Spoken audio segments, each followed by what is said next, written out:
What's up, everyone? So I decided to film this month's video in front of my fireplace. Just started going, so the flames should get a little bit higher as this video goes on. I got my stocking up, I'm getting really excited for Christmas, and I thought this would be a good spot for this month's video. So I'm going to go ahead and just dive into all the questions you guys bombarded me with love yesterday, and I super appreciate that. So I've got a lot of questions to answer, and we'll dive right in. I did a little bit of thinking about these beforehand, but not too much, so I wanted to keep it short enough to keep your attention, but still answer your questions fully. So here we go. What's your favorite thing about Christmas? These are Josh's questions first. So what's my favorite thing about Christmas? Besides everything, definitely, this is kind of a cop-out, the atmosphere. I just love how happy people are and the hustle and bustle, but also the calm and cozy. I don't know, I love it so much, spending time with family, gift giving, thinking about, oh, like, what's the perfect gift for so-and-so. And my grandfather really loved Christmas. He passed away, it'll be 5 years ago this Christmas Day. And so, but he always loved Christmas, and so Christmas is kind of a good time of year for me to remember him and honor him and just enjoy Christmas that much more, even though I know it would be wonderful to have him here, but knowing that he loved it causes me to love it even more too. So that's why I love Christmas. What's my favorite thing about modeling? Good question. I like the aspect of trying new weird things. For example, like when I shoot with Nerd Riot Photography, he lets me play so much with poses. I'll do some really weird stuff that doesn't end up like actually working, but he lets me try. And then I'll try something that's super weird and ends up like looking really, really good. And so I love trying to do different things with my body that are unconventional. I also love the weird, weird outfits that obviously I don't have in my wardrobe a lot of the time, like when I wore the latex dress or the latex bodysuit with the butterfly wings. It's just a really cool opportunity. And the makeup can be really fun too, because oftentimes that can be something where it's not what I would wear every day. I don't wear foundation every day. I only wear foundation if I'm shooting or if I'm cosplaying. So that's different for me, but also, like, there was one shoot where I had, from my forehead and then to about, like, here was black, and it kind of faded down into, like, my skin color, but it started black, kind of like a Mad Max, a little bit. So just trying new weird things I really like about modeling. Let's see. What do you like about the Create Your Own Pictures? Ooh, so much. I love that this idea is taking off, and I like that you guys like it. I love your guys' creativity and the new spin that you guys put on it, because I've done these characters a bunch, and so when I get new ideas from you guys that are either things I've wanted to do but haven't done, or things that I haven't done that you kind of come up with on your own, a lot of them are really humorous, and so I love the new spin on something that I've already done. It keeps things fresh and really exciting. What kind of impact did Stan Lee have on your life? Oh my gosh. This is a difficult question for me, and it gets deep, and I'm not gonna quite go there right now, but in a nutshell, Stan Lee's comics, the Marvel comics, I've read a couple of them in the past, but I really started to get more into them 4-ish years ago, and I was in a really dark period in my life, just pretty severe depression, and I would definitely say that the comic books helped save my life. They showed me strength through difficulty and how these people push through tough times and end up better on the other end. So that's kind of what Stan Lee means to me, and I got to kind of tell him that a little bit. I hinted at it, I think he got it. When I was hugging him, I said, "You saved so many lives, including mine." And then I hugged him. So that's what Stan Lee means to me.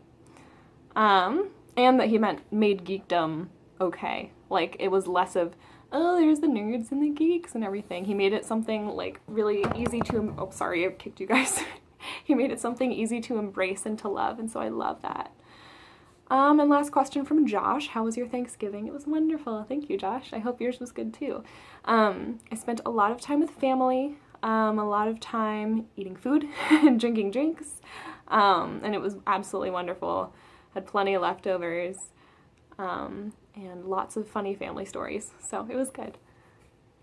Moving on to Mark's questions. Mark, your first question was, this is tough.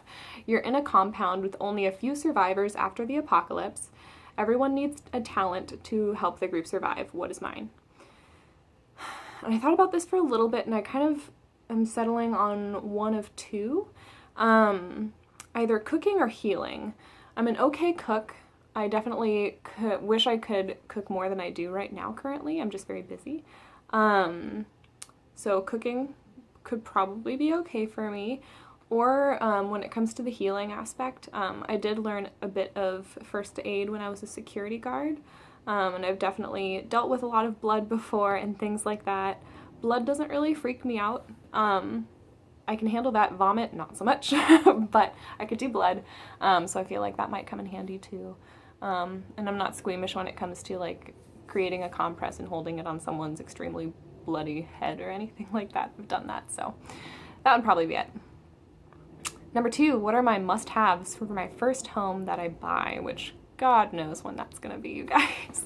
I live in a townhouse.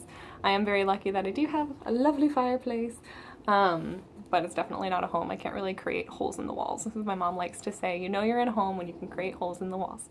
But I definitely want a bathtub, not just a shower. I do have a bathtub now, but I know some houses just have like big showers or things like that, and I would definitely want both. I would want the house to be okay with incense burning, which I think most are. It's just an apartment thing where they're just like, no smoke in the house. And I don't smoke, but I really like incense. And so it sucks not to be able to burn incense. And ideally would have a fireplace. And if it's close-ish to like key roads in the area so I can get to and from wherever I need to go, but without being on a main road. So those are some of my must-haves for a future house. If I could teleport or go anywhere, anytime, what would my typical Rebecca day look like? That's really tough.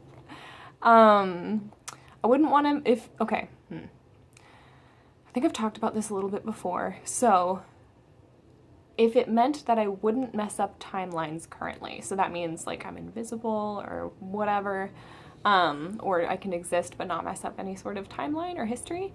I'd love to go to Old Ireland, maybe in the morning, like at sunrise, and then I'd probably just go right back to modern time. There really aren't a lot of historical times I find myself craving to go to. So I'd go to modern time and then would go to that hobbit town in New Zealand, probably for lunch and second lunch, and go to the Mediterranean after lunch, and hang out on the beaches, and then I'd probably go to New York for an evening Broadway show. So those are kind of the first things that came to mind, but I would probably try to mix it up every day, so I don't know if there would be a typical Rebecca day. That's an awesome question. I'm sitting in for an interview with 60 Minutes and the entire world is watching you, yikes, and you have to tell them one secret about yourself that embarrasses you. What is it? I definitely have a most embarrassing story, and I saved that for the very closest of friends because it's mortifying. So considering that this would be the world watching, I would want something still embarrassing but not like absolutely mortifying. So I had to think about this a little bit. I'm very lucky that I haven't had a lot of extremely embarrassing moments. I've had a lot of minor ones, especially around acting, because it's embarrassing if you mess up. But for this one, I would probably say in second grade, I was feeling totally fine. We were all in class, all on our desks, and just suddenly I just got that mouth-watery feeling. And I had no warning, no time to like run to the bathroom or anything. I just threw up all over my desk. one kid, because this is second graders, we have no filter. One kid was like, "Oh, I see animal crackers," and I wanted to freaking die. But also afterwards, of course, mortified. But then the day after I came back, because I was not sick really. I don't know what happened. But I came back and apparently the kids were really excited that they got to go to recess early. So probably nobody else remembers that except me now. But that was pretty awful. Steven, your questions. What is your weekly workout routine? Unpredictable, sadly. My schedule is so in flux right now that it's tough to have a routine. But with that being said, I try to fit them in where I can. Like, I just finished a workout, that's why my hair is drying after a shower. But I try to switch my cardio and ab days and my leg days. So whichever I've done previously, I'll do the other one next. And I don't really do arm day anymore. I don't know if anyone's noticed. I did it a lot when I was amping up for Winter Soldier and X-23, and I just haven't done solely arms since then. I've still kept them toned and everything, but I'm not working on bulking at this point. But I always do love leg day. Abs, still try to keep those in shape and visible. And I'm starting to add a little bit more cardio too. Have you thought about your cause goals for 2019? A little bit. I'm not really sure about all of them because I'm not really sure what conventions I'll be able to go to. I'll definitely be at Emerald City. Otherwise, I'll just be doing shoots, which I'm very excited about. And honestly, I find those to be less pressure because there's fewer people expecting things from you. But I would love to finish Artemis. I'm pretty close to that goal for the suit, and then I ordered the wig, as some of you guys saw, and then I'll be either making or commissioning her quiver and her bow and utility belt.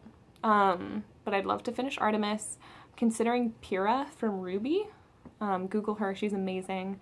Long red hair, gold armor, and like a red scarf sash around her waist. It's really, really cool. Carnage is still on my list of things that I'd like to do, and I'd really like to do more Starfires. I would love to do an armored version of Starfire. I'm still playing around with how that would look. I love the Starfire I do currently, of course. I'm also being realistic and saying costumes don't last forever. It will get worn out probably, and I might grow out of it a little bit. I've noticed since I've been doing more leg day, those shorts are pretty damn tight. So, and they can't really easily be let out. They're very compression-y, like they don't have much stretch. It looks like they do, and they really don't. They're very stiff and sturdy. So if I continue to grow my glutes, it's just gonna compress them and I'm gonna look flat. So I could either commission another pair of shorts, which might be a possibility. Otherwise, I would like to have more options and just to keep different versions of her in my arsenal, because I have a couple of Ivies and I'd love to have a couple of Starfires too. So I'm thinking about those as well, especially an armored Starfire. Currently binging any shows. Interesting that you ask that. I just last night finished Sabrina. I think it's called The Enchanted Adventures of Sabrina or Terrifying something. I don't know. Sabrina. I finished that last night. It was very good. Has nothing really to do at all with the 90s to early 2000s show Sabrina, the Teenage Witch. Same names and everything like that, but absolutely completely different plot and characters. But it was really good. And I'm hoping to start binging True Blood soon. I'm getting back into vampires. I don't know. Just something about them. I really like it. So, not the sparkling Twilight vampires, like, oh, gosh. But, you know, the actual cool vampires. So I'd like to start binging True Blood soon. It's probably next up on my list. What do I think of Titans? Great question. It's getting better. I still have to watch the episode that released today. But the last two episodes that I've watched have been great. I think the thing about the show, and this is a spoiler-free review, it took a little bit of building because the characters kind of start from scratch in a way, and so they have to introduce them one by one, start building the backstory, everything like that. So at first it's kind of clunky because you're switching between 4 people, and it's tough to have a cohesive episode like that. And so over time they, you know, build the story more, and eventually things start to flow more smoothly. And so the last 2 episodes have been great. So if you're thinking about it, give it a shot. Have a couple of drinks if you're of age for the first couple of episodes. Get through it. They are important because they add to who the characters are, but they are definitely clunky at first, but it does get better, I promise. Last question. What is the better Christmas drink, eggnog or hot chocolate? That's a very easy question for me. It's definitely eggnog. I love hot chocolate. I love white hot chocolate with butterscotch schnapps. Good job. Butterscotch schnapps. But I feel like I could have hot chocolate any time of the year, or at least like in the fall and winter, and if you're in Seattle where it's still cold in spring. However, I feel like eggnog is much more seasonal, and it's only available on the shelves kind of during that holiday time, and so I'd have to say eggnog for its exclusivity. But also I cannot believe that there was a point in time when I didn't like eggnog. Those were dark days, my friends. But I absolutely love it now, and it's also one of my favorite, my grandpa's favorite holiday drinks. He used to have a huge, like, carved ice bowl full of eggnog every Christmas. It was enchanting. But he would also, like, put a lot of rum in it, and would try to give it to me and my siblings before we were 21. And my parents would have to keep reminding him, no, but he's just like, oh, they're kids, they're fine. He grew up in New York, and so he kind of has that mentality about him, but I love that, or loved that. And so eggnog also reminds me of a grandpa. So yes, definitely eggnog for me, but I do love a good cup of hot chocolate. And don't make it with water. If you enjoy life, you deserve milk with your hot chocolate, not water. And that kind of sums up all the questions this time, guys. You asked some really good ones. I was very excited to read all of these. I hope you guys are gearing up for a wonderful holiday season. My back is definitely on fire at this point. It's very warm. But I hope you're all doing well. I hope you had a great Thanksgiving, and I hope the holiday season goes well for everybody. I'm very excited to film this for you again in late December, and we'll probably talk a little bit about how Christmas was, any New Year's resolutions, things like that. My birthday's in January, so I'm excited about that too. But I hope you guys are all doing well. I cannot wait to talk to you all soon and show you what's going on. And I think that sums it up. I love you guys. Thank you so much for the questions and the support. I so very deeply appreciate it. You guys are amazing. Bye, everybody.